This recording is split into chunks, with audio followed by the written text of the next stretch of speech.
शिवोहम शिवोहम शिवोहम।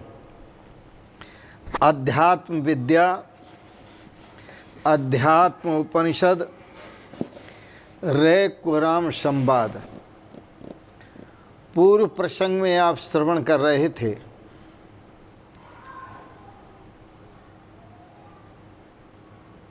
जिस समय वासना अनुदयो भोगे वैराग्यस्य तदा अवधि,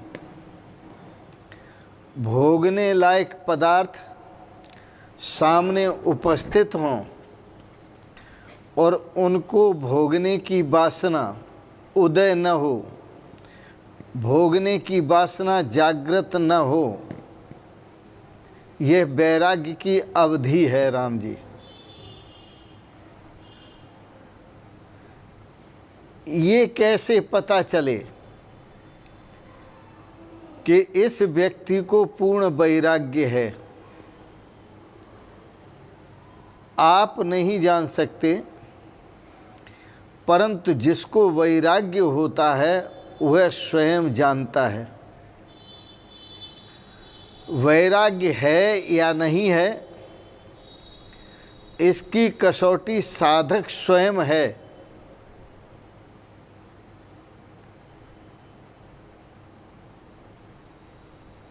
वासना, भोगने लायक पदार्थों पर वासना जागृत न हो, भोगने लायक पदार्थ सामने हों लेकिन उनको भोगने की वासना जागृत न हो। किसी सज्जन ने पूछा, तो क्या उन भोगों के प्रति त्याग की वासना जागृत हो? किनको त्याग दिया जाए? नहीं भाई मेरे, ये भी तो वासना ही है। जो त्याग की वासना है यह भी वासना ही है। इसलिए न राग और न त्याग, दोनों से मुक्त हों।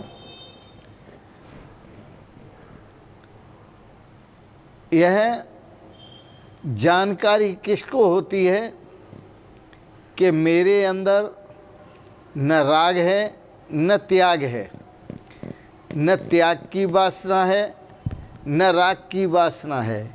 यह सिर्फ वैराग्य जिसको होता है, यह केवल उसी को अनुभूति होती है। पर आजकल व्यक्ति नापने दूसरे को चल देता है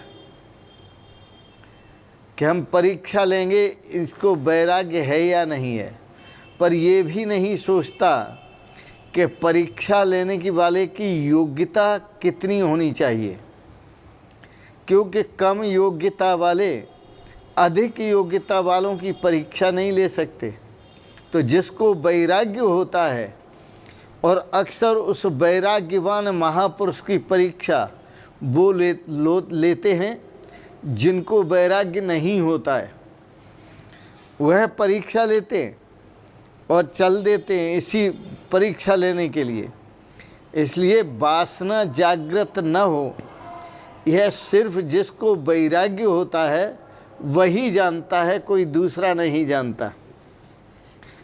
यह साधक अपने वैराग्य की कसौटी स्वयं है।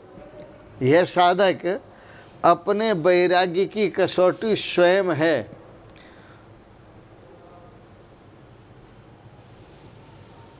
और जो अज्ञानी हैं वो दूसरों को कसने के लिए वैराग्य की कसौटी पर चल पड़ते हैं, जिनको खुद को वैराग्य नहीं होता। लेकिन यहाँ गुरुदेव कहते हैं, इस वैराग्य की कसौटी व्यक्ति स्वयं है।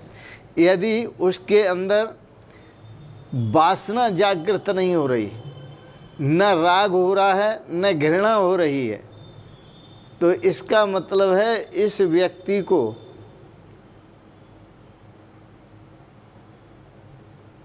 वैराग्य प्राप्त है।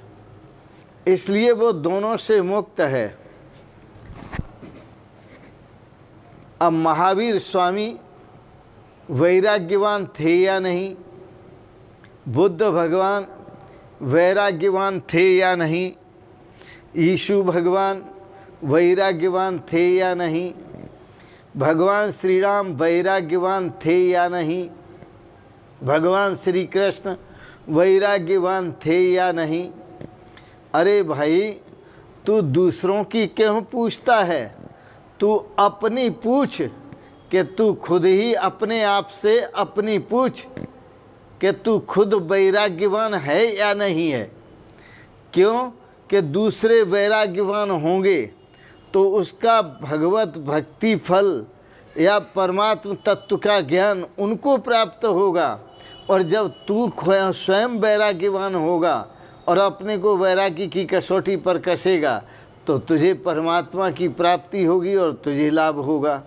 तो इस प्रकार से वस्तुतः इसी प्रकार अहम भावो उदया अभाव बोधस्य परमा अवधि। अब इसी मंत्र की नीचे की पंक्ति में कहते हैं, ऊपर की पंक्ति में का वैराग्य की अवधि क्या है? उस वैराग्य की अवधि मैं स्वयं कसौटी हूँ और दूसरा कोई मेरी कसौटी नहीं हो सकता। अब ज्ञान की कसौटी के ज्ञानवान कौन है? अहम भावो उदया अभाव ज्ञानस्य परमा अवधि बोधस्य परमा अवधि। कि जब साधक के जीवन में किसी प्रकार का अहंकार उदय न हो, अहम भावो उदया अभावः, किसी प्रकार का अहंकार न उदय हो, बोधस्य परमावधि, तब समझो कि वह बोध की परम अवधि है। इसका भी अहंकार न हो कि मैंने कितना कितना छोड़ा है, और इसका भी अहंकार न हो कि मैंने कितना कितना जोड़ा है, इसका भी अहंकार न हो कि कितना कितना मैंने पाप कर्म छोड़ा, और इसका भी अहंकार न हो कि कितना कितना मैंने पुण्य कर्म जोड़ा या पुण्य कर्म किया। किसी प्रकार का अहंकार न हो। तो जो अहंकार से रहित है, यह ज्ञान की परम अवधि है, क्योंकि परम अवधि को उपलब्ध ज्ञानी पुरुष को कभी अहंकार नहीं होता।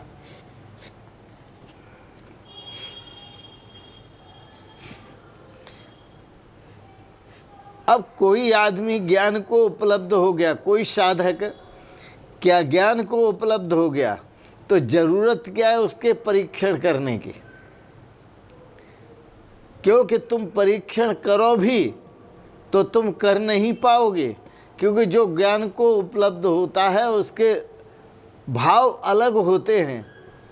भगवान बुद्ध के भाव अलग थे, भगवान महावीर के भाव अलग थे, भगवान यीशु के भाव अलग थे, भगवान श्री कृष्ण के भाव अलग थे, और भगवान श्री राम के भाव अलग थे, और जितने भी गुरु नानक देव जी महाराज के भाव अलग थे।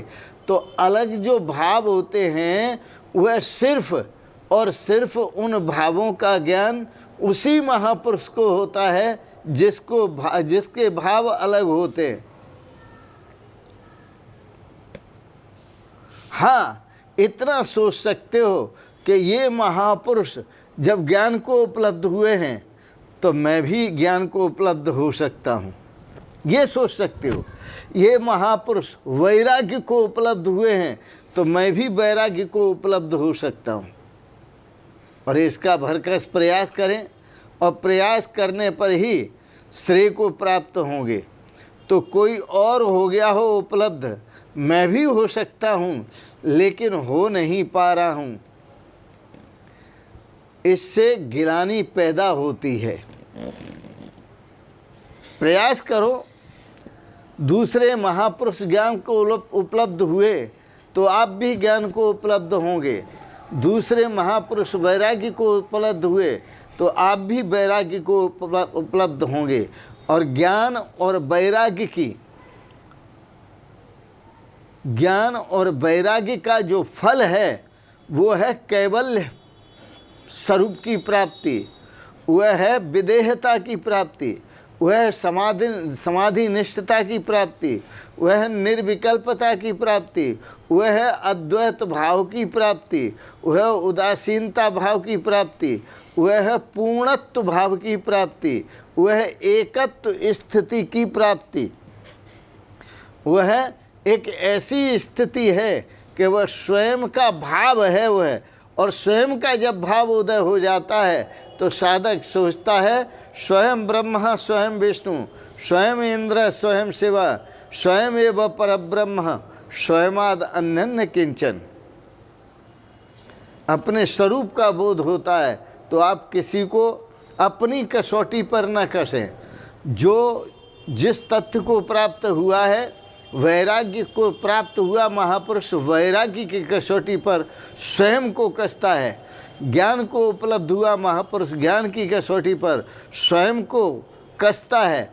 और जो स्वयं को ज्ञानी स्वयं को कसता है तो ज्ञानी को महसूस होता है कि मैं क्या हूँ, और वैराग्यवान पुरुष को महसूस होता है कि मैं क्या हूँ। लेकिन जो ज्ञान को उपलब्ध नहीं है वो ज्ञानी को कसौटी पर कसने की